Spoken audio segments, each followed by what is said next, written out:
पाठ 5। दक्षिण का पठार। पर्वतों से कम ऊंची भूमि को पठार कहते हैं।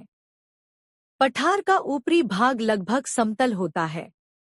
दक्षिण का पठार भारतीय उपमहाद्वीप का सबसे प्राचीन भूस्थल माना जाता है, क्योंकि इसका निर्माण पृथ्वी के धरातल के निर्माण के प्रारंभिक वर्षों में हुआ था। दक्षिण का पठार भारत के उत्तरी मैदान के दक्षिण में स्थित है। उत्तर में चौड़ा तथा दक्षिण की ओर संकरा होने के कारण दक्षिणी पठार का आकार त्रिभुज की भांति लगता है। इस पठार की ऊंचाई समुद्र तल से 300 मीटर से लेकर 1000 मीटर तक है। यह पठारी क्षेत्र 3 ओर से पहाड़ियों से घिरा है, परंतु ये पहाड़ियां बहुत ऊंची नहीं हैं। इसे प्रायद्वीपीय पठार भी कहा जाता है।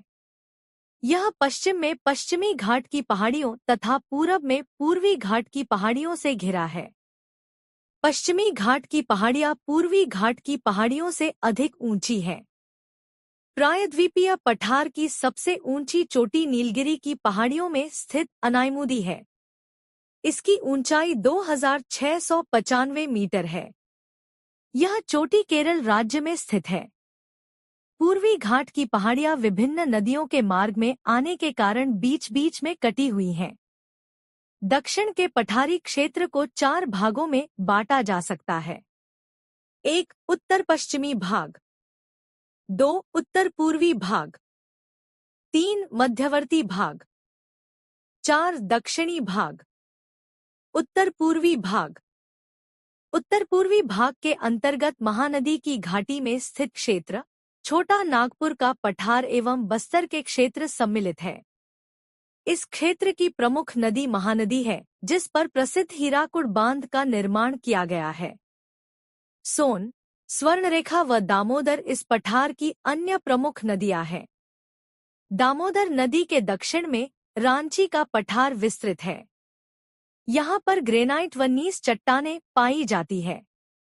दामोदर घाटी एवं कुंज, रिफ्ट वैली के रूप में है। यह गोंडवाना काल के भारी विक्षेप रखती है। यह पठार खनिज पदार्थों में धनी है।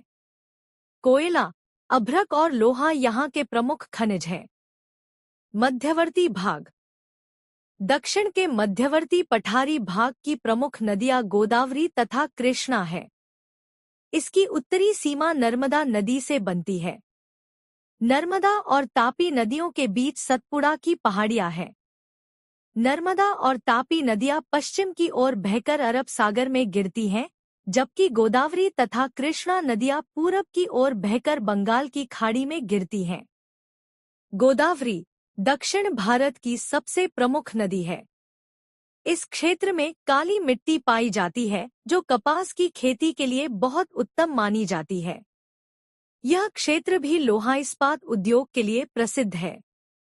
दक्षिणी भाग।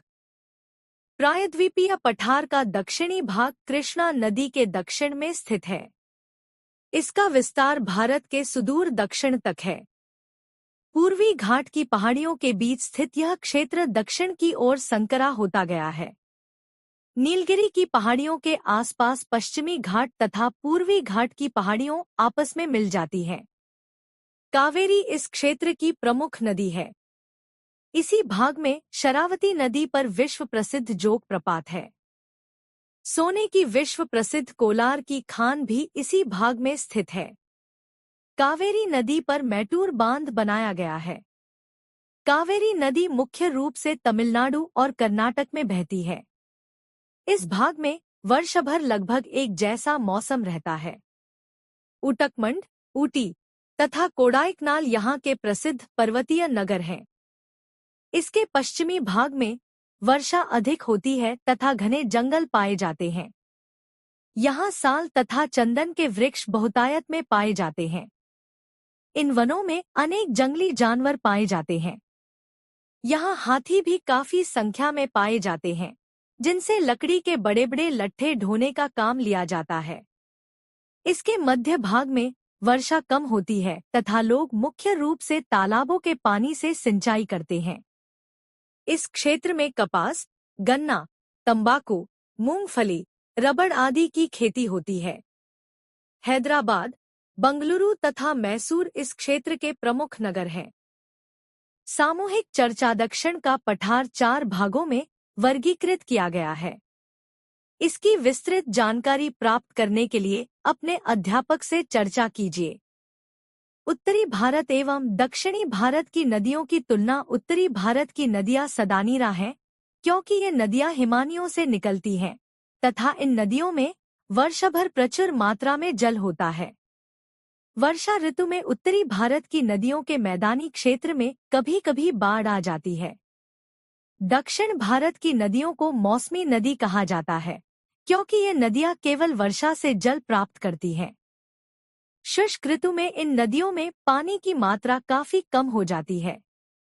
दक्षिणी भारत में पूरब की ओर बहने वाली तथा बंगाल की खाड़ी में गिरने वाली 4 प्रमुख नदियां हैं, महानदी, गोदावरी, कृष्णा तथा कावेरी, एवं पश्चिम की ओर बहने वाली तथा अरब सागर में गिरने वाली 2 प्रमुख नदियां नर्मदा तथा तापी हैं। दक्षिणी भारत की नदियां ऊबड़-खाबड़ पठारी क्षेत्र से होकर बहती हैं। अतः ये नदियां सिंचाई एवं नौकायन के लिए इतनी उपयुक्त नहीं है जितनी कि उत्तरी भारत की नदियां। महत्वपूर्ण बिंदु। भारत का प्रायद्वीपीय पठार उत्तरी मैदान के दक्षिण में स्थित है। यह पठार 3 ओर से पहाड़ियों से घिरा है। इस पठार की सबसे ऊंची चोटी अनायमुदी है, जिसकी ऊंचाई 2695 मीटर है। इस पठार पर मुख्य रूप से काली मिट्टी पाई जाती है, जो कपास की खेती के लिए उत्तम है। यह पठार खनिज संपदा में धनी है तथा यहाँ लोहा इस्पात के अनेक प्रसिद्ध कारखाने हैं। इसके उत्तर पश्चिमी भाग को मालवा का पठार तथा उत्तर पूर्वी भाग को नागपुर का पठार कहते हैं। उत्तर पश्चिमी भाग में बेतवा, पार्वती, चंबल एवं केन आदि नदियां प्रवाहित होती हैं।